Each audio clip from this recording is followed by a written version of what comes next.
nothing, no water, no shoes, no... in the middle of the desert. He was only days away from death. After camping next to a windmill... I actually thought everything was going to be okay. January 2006, the kind of place most people never see. Red dirt, scorching skies, no cell towers, no towns, just 1,000 kilometres of silence. A man named Ricky Megee disappears into it. For 71 days, no one hears from him, no phone calls, no sightings, not a single trace. Until he's found, half dead, starved, sunburned skin, hanging off bone. He says he survived by drinking muddy dam water and eating frogs, lizards, and leeches. A story of abduction and being left for dead in the blistering, unforgiving Tanamite desert by a gang of criminals. Sounds impossible? Unbelievable even. Skeptics over the years have pointed out inconsistencies in Ricky Megee's extraordinary tale of survival. But why would he lie? Today, we ask, is Ricky Megee's story a miracle of survival or a myth built on lies?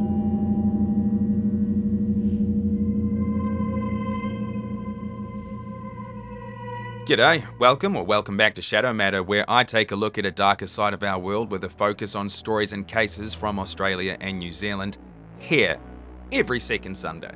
Now, if you're into listening to interestingly morbid stories while doing a road trip, consider listening to my podcast. Check it out, it's called, wait for it, Shadow Matter. Yeah, just search it up on Spotify. Alright, now that the shameless plugs are out of the way, let's get into it. Ricky Megee wasn't famous. He wasn't a hiker. He wasn't Bear Grylls. Just a guy with a job offer in Port Hedland, a mining town out west. On January the 23rd, 2006, Megee left Queensland, driving his Mitsubishi Challenger across the country. He was last seen near the Northern Territory, Western Australian border. After that, nothing. Megee would later claim he picked up a hitchhiker, that the hitchhiker drugged him, that he woke up buried alive. 3 strangers standing over him. No police reports, no witnesses, no footprints, just his word. In other versions of the story, the car simply broke down. Inconsistencies began stacking up early, and they never really stopped. So, who was Ricky Megee? Well, he was born in 1970 or 71 in Gippsland, Victoria. Megee described his early childhood as happy. However, his life took a tragic turn when his family relocated to Melbourne, where his father later died by, and I hate using this word, I really do, but I have to play by their rules, unaliving himself. Yeah, I know, I don't like it either. Save your comments, alright? I didn't make the rules, I'm just playing the game. Anyway, so our mate Ricky has a pretty bad start from there. Megee's professional life was eclectic. He held various jobs, including working as a carpet salesman, prawn fisherman, nightclub doorman, electrician, and eventually as a bailiff. These roles suggested he possessed a range of practical skills and adaptability. Megee's life also included legal issues. He served time in jail following involvement in a fight in Perth and for drug-related offences. In 2006, at the age of 35, Megee was living in Queensland.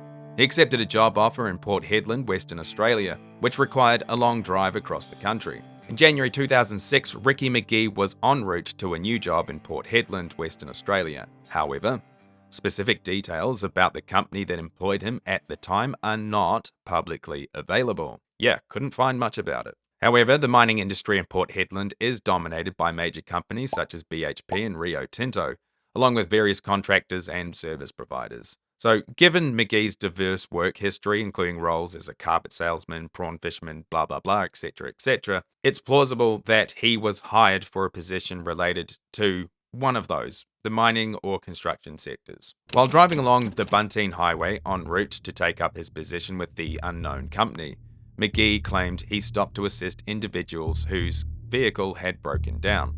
This is the first story, alright? In one version, he described picking up a lone Aboriginal hitchhiker between the towns of, and beg my pardon, Kalkaringi and Halls Creek. He believed the hitchhiker drugged his drink, leading to him blacking out and later waking up in a shallow grave, with dingoes scratching at the plastic covering him. In his 2010 autobiography, Megee recounted a different version, stating he stopped to help out 3 men who had run out of petrol. He offered to give one of them a lift to a petrol station. During the journey, he accepted a drink from the passenger, after which he began feeling dazed and confused. Alright. He later speculated that he might have been stabbed with a drugged syringe during a struggle. Upon regaining consciousness, he found himself covered in black plastic, with dingoes attempting to dig him out. So the hole in the ground and the plastic covering and the dingoes part, that hasn't changed. But the initial part of how he was stranded does. Is this a trauma effect on the brain? Was he so dehydrated that he had partial memory loss? You know, being dehydrated can do weird things to the mind. But he did tell a third version of this story too, and we'll get into that a bit later in the video, so stick around. According to Megee, he walked for nearly 10 days through the blistering desert. No map, no compass, no shoes for part of it. Temperatures topped 40 degrees Celsius by day, freezing at night. At one point, he says he lay down in the dirt, ready to die. But something made him keep going. He found an old cattle watering dam, and that's where he made his stand. A broken feed trough became a coffin-shaped shelter. He built a crude roof from sticks and branches. He had water, he had shade. But food? That's where it gets primal. Frogs, grasshoppers, lizards, leeches. He caught what he could, sun-dried it, ate it raw. It was barely enough for him to stay alive. He claims he lost over 60 kilos. He said, quote, "I ate leeches out of the dam, frogs, grasshoppers, and grilled lizards," end quote. He often sun-dried frogs on a wire so that they would keep. These minimal rations kept him alive but frail. He lost over half his body weight, around 57 kilos, from roughly 105 kilos to 48 kilos during that period. To survive an abscessed tooth, he says he used his car key to pry it out. He even drank his own urine when the dam ran dry. It's either the most brutal survival story ever told in Australia or one of the most elaborate lies. April the 5th, 2006, after 71 days missing, Ricky Megee is found by cattle station workers, just lying by the dam, near death. He was found lying under his humpy, a dam, a walking skeleton, sunburnt, starving and dehydrated. The station manager, quote, "He looked like something from a horror movie, just skin and bones," end quote. They flew him to Royal Darwin Hospital. He weighed just 45 kilos. Doctors were stunned, but somehow he was alive. Was it possible? Mark Clifford, the station manager, later said that finding Megee alive in, quote, "one of the most isolated places in Australia," end quote, was astonishing. Northern Territory Police did a full investigation. No drugs in his system, no sign of assault, no stolen car, and no proof of kidnapping either. Megee spent about 6 days recovering in Darwin. Northern Territory Police interviewed him, but ultimately found no evidence to support or suggest any criminal offences, noting that Megee had clearly, quote, "spent a considerable amount of time in this area at various dams and waterholes, surviving off the bush," end quote. During the interviews, as stated before, Megee recounted varying accounts of how he became stranded.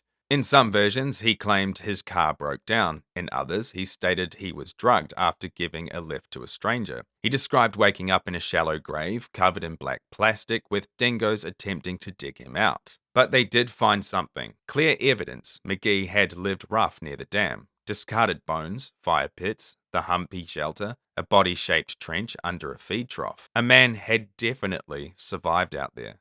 But why? So let's break down the theories. Alright, so car breakdown.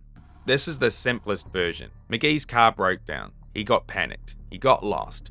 He survived. Now, if you ever find yourself traversing the Australian outback and you get into a similar situation, please do not leave your car if you are stranded. Cars are much easier to spot from the air during searches. I've even heard of people burning tyres because black smoke will attract more attention. So let's go deeper into this car breakdown story. Ricky Megee's initial explanation for his 71-day ordeal in the Australian outback was that his car had broken down. Upon his rescue on April the 5th, 2006 by workers from the Burrundudu cattle station, tripping up on myself, Megee recounted that he had been travelling along the Bunteen Highway near the border between the Northern Territory and Western Australia when his vehicle failed on January the 23rd. This account was corroborated by Mark Clifford, the station manager, who stated, quote, "He told the blokes he had been travelling on the Bunteen Highway," end quote. But the police could not find his car. So obviously in this version, he wanders off, gets lost, and ends up on a cattle station after roughing it for over 71 days until he's rescued. The next theory, drugging and kidnapping. Stopping to help some people that were pretending to be broken down on the side of the road and let one of them in my car and ended up getting mugged and left for dead. Sometimes it doesn't pay to be nice. What was their motivation? What was it, just to get their kicks to bash you? No. We've done a bit of checking into this ourselves, and we found out that it's out in the middle of the territory. Car parts, passports, people's ID. It's actually pretty big business at the moment. So He was targeted, drugged, buried, but there's no evidence. None. Police couldn't find anything. 3. A staged disappearance. Perhaps he faked it to escape something. Debt, legal trouble, or just for attention? Now, I asked ChatGPT to dig through court records, bankruptcy databases, even international employment archives. Nothing. Clean slate. No smoking gun. So maybe he really did get lost. I mean, that's not a hard sell, is it? So why would you change the story? The key factors: water, shade, protein, mental toughness. Could Megee have done it with zero training? Most say unlikely, but not impossible. How long can a human survive in the Australian outback depends on several factors, mainly access to water, shelter, temperature regulation, and food. Here's a breakdown of the main survival limits. Without water, dehydration. In extreme desert heat, 40 degrees, death can occur in as little as 2 to 3 days without water. In cooler conditions or with some shade and minimal movement, survival may extend to 5 to 7 days, but dehydration causes confusion, weakness, and organ failure. Without shelter, so exposure to the elements, daytime temperatures can be scorching, while nights can drop to close to freezing in desert regions. Without proper shelter or clothing, hypothermia at night and heat stroke during the day can become real threats. Even with water, exposure can kill within 1 to 2 days in extreme heat or cold. Megee claims he was wandering the desert for 10 days initially before he found or made a makeshift shelter at the cattle station. A healthy adult can survive 30 to 50 days without food if well hydrated. 30 to 50 days? That's a lot. In the outback, though, lack of food plus high exertion and environmental stress usually make this window much shorter. Weight loss, muscle degradation, and weakened immunity set in within 1 to 2 weeks. Megee survived 71 days by drinking water from dams and puddles, eating frogs, leeches, insects, and small reptiles, building makeshift shelters and avoiding the midday sun. His case is extremely rare, and survival that long requires access to intermittent water, primitive bush skills or instincts, a strong will to live. Ricky Megee told his story to anyone who would listen. He published a memoir in 2009, toured talk shows, and eventually vanished again. Moved to Dubai, started a new life in construction, left the outback and his mystery behind. Megee quotes, "I shouldn't be alive, but I am. That's all that matters." End quote. But the truth, that still matters too. So is the story of survival with Ricky Megee true? The evidence says yes, he was there. He did survive. But how he got there? Why he stayed? Why his story kept changing? Well, that stays buried, like bones in the desert. The outback is a place that doesn't forgive liars or fools. Ricky Megee came back from it, but the truth might not have. This has been another Shadow Matter Sunday. Subscribe for more mysteries that refuse to stay dead. And I'll see you here next time in the shadows.